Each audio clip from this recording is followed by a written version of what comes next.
Hey guys, Frontwoods Farmer, welcome back to the channel. Today it's going to be another homesteading video. We haven't had one out on the channel for a while. We've been doing a lot of machining and blacksmithing. If you like anything outdoors or dealing with equipment or engines, hit the subscribe button. Today what we're going to do is we bought 50 pounds of Yukon Gold potatoes, and before we get ready to plant this year, I figured I'd do another video on how to cut these. This video isn't going to be as lengthy as the one I did a few years back. If you haven't seen it, I'll include a link in the description below. But if you have seen it, that was a lengthy, it was a fun video. It was kind of like a day like hanging out with me. This is more an informative video and just how to cut these. The reason why you want to cut your potatoes, well, there's two reasons. So could you plant this whole potato and harvest potatoes from it? The answer is yes.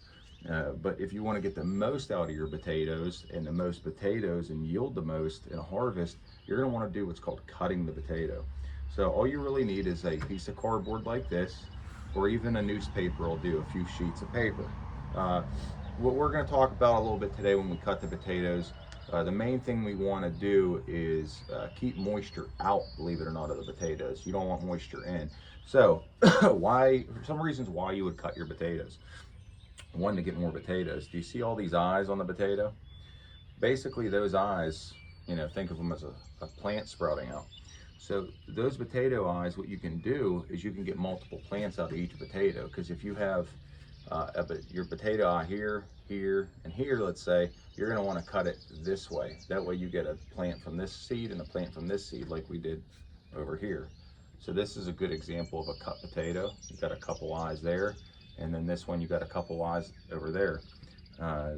One thing is the reason why you want to put them on something like paper or moisture resistance.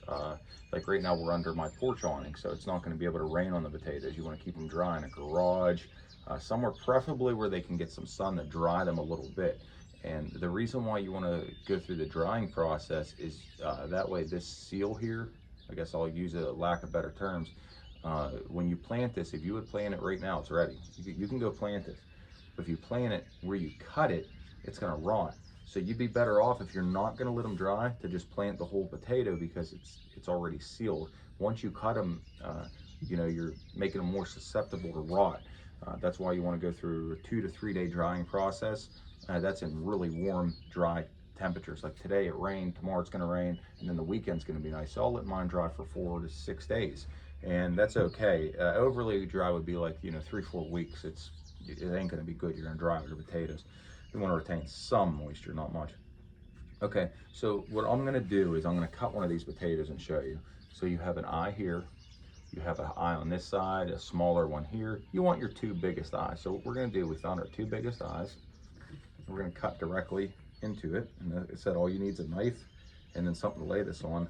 I chose this farm knife. I get these a lot of times at antique shops.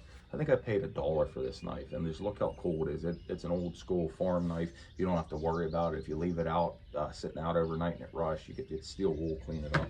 But I like any knife that rusts, and I'll tell you why.